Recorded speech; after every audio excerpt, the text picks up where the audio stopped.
एक बार एक छोटी सी बच्ची हाथ में मिट्टी की गुल्लक लिए भागती हुई एक दवाई की दुकान पर गई।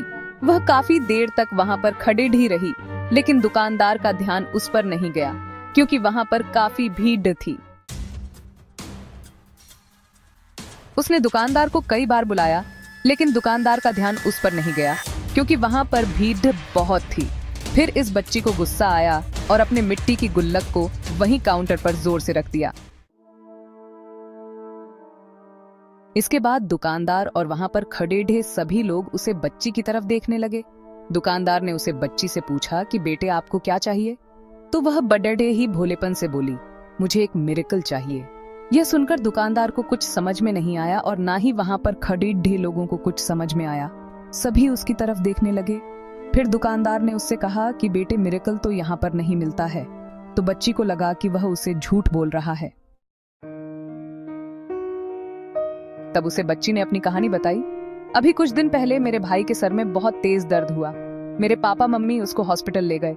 उसके बाद कई दिन तक मेरा भाई घर नहीं आया। मैंने बहुत बार अपने पापा से पूछा, लेकिन उन्होंने मुझे कुछ नहीं बताया।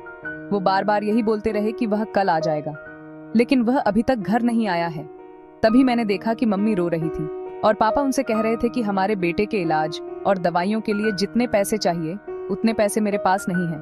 अब उसको कोई मिरेकल ही बचा सकता है। तब मुझे लगा कि मेरे पापा के पास अगर पैसे नहीं भी हैं तो क्या हुआ, मेरे पास तो है। इसलिए मैंने जितने भी पैसे जोड़ रखे थे वह सारे पैसे लेकर मैं इस दवाई की दुकान पर आई हूं ताकि मिरेकल खरीद सकूं।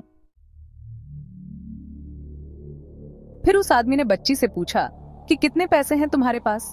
ये सुनते ही बच्ची ने गुल्लक उठाई और जमीन पर पटक कर उसे फोड़ दिया और पैसे गिनने लग गई।